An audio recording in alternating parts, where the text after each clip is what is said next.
Playbook for Performance, the official podcast of Shauna Corden, the Joan of Arc for corporate healing and performance. Join the quest to make work fun again by preparing leadership for engaging workplaces. And now, your host.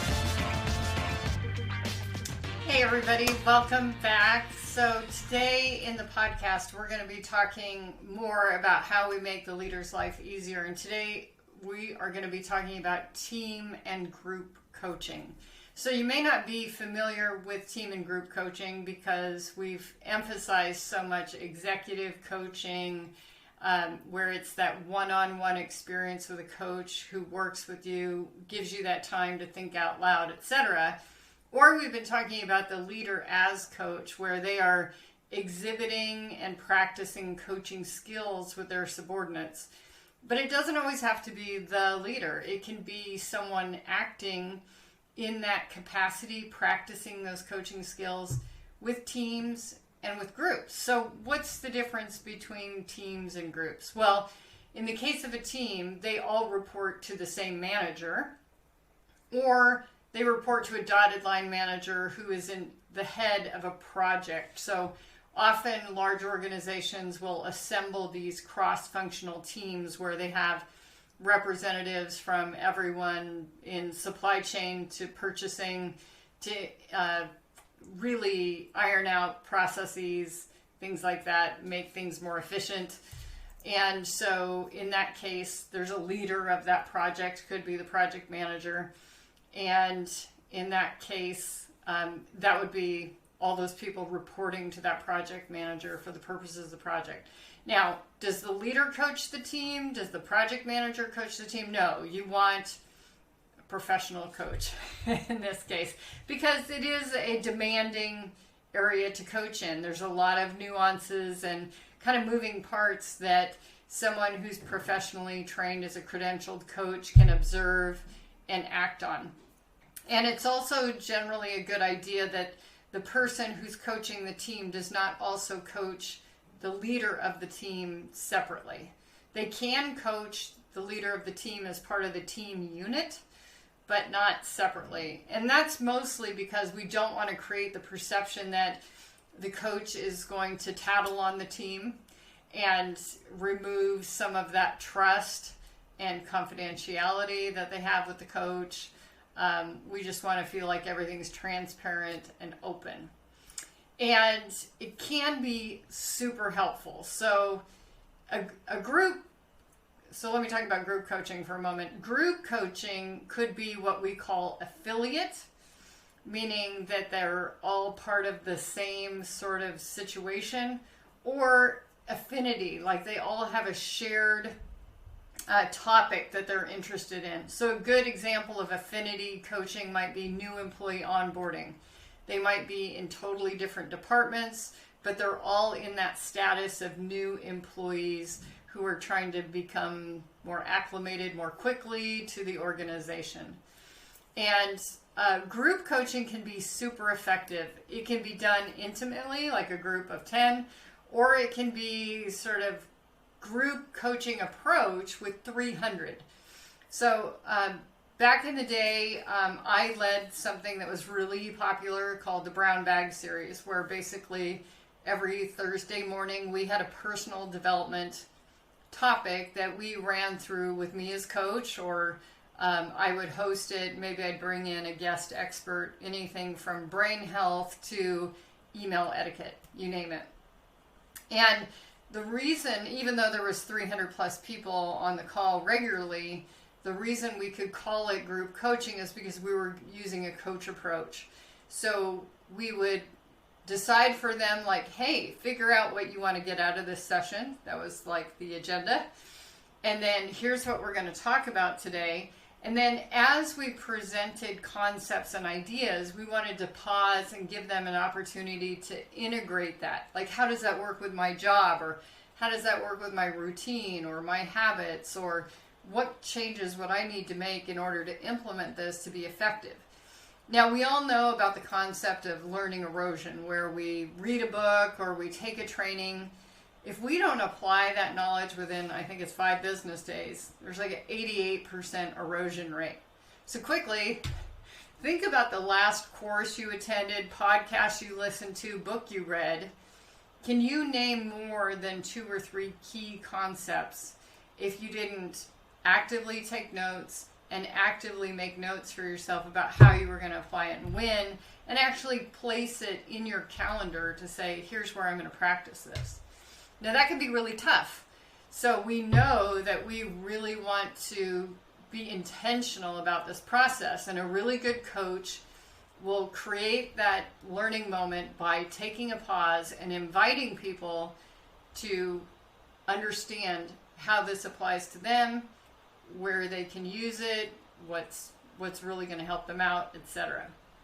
So why would you use a team or group coaching versus individual? Well, I always love the word and.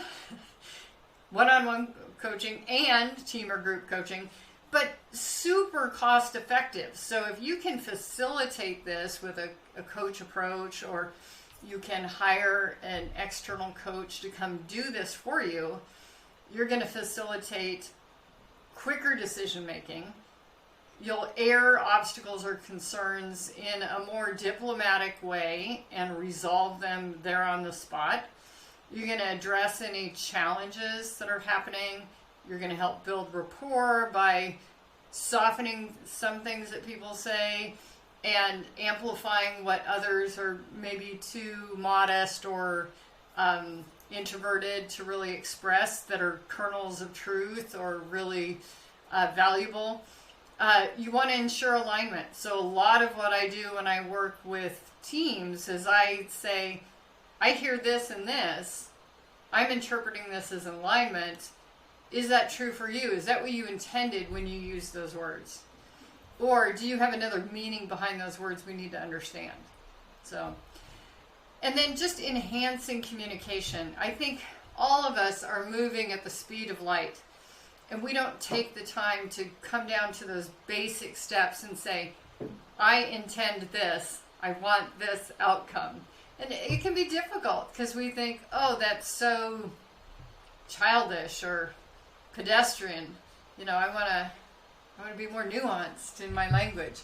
But sometimes I think the best communication happens with 2 people who don't share a common language, because you're forced to use like the most direct, basic language to communicate things like, I have hunger, you know, versus, would you like to go to a restaurant? Well, is that about hunger, or is that like entertainment? So I think a coach can really highlight the gaps that they see and help people overcome that. So as leaders, it's always great to be able to use these coaching skills and facilitate that.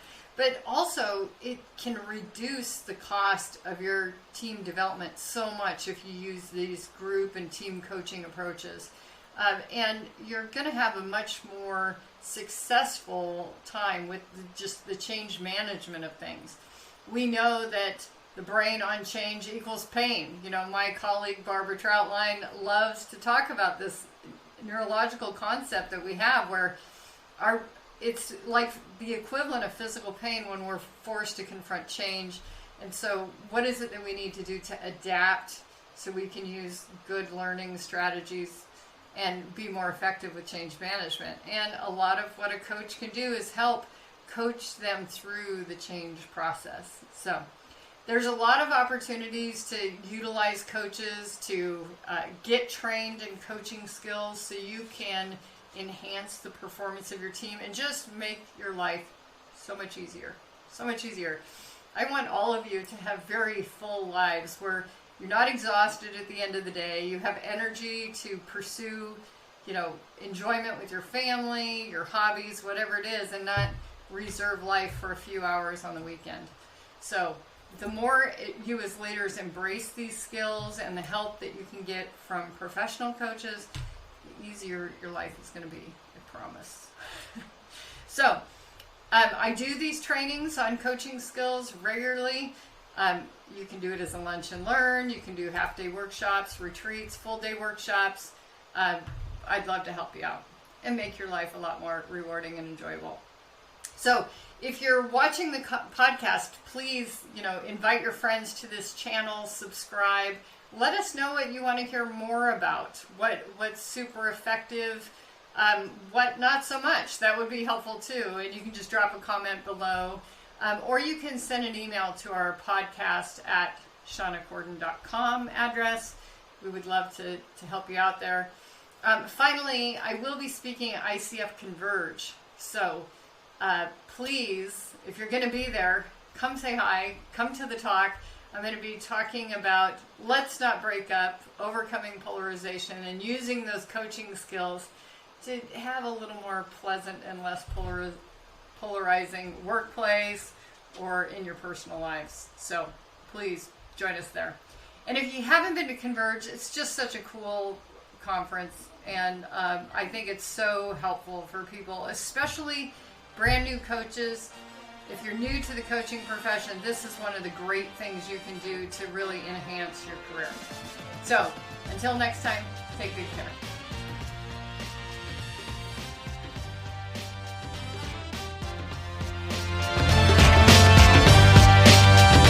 Thank you for listening to Playbook for Performance. To learn more about Shauna Corden, her consulting programs and tools, please visit her website at shawnacorden.com and follow us on social media at Shauna Corden.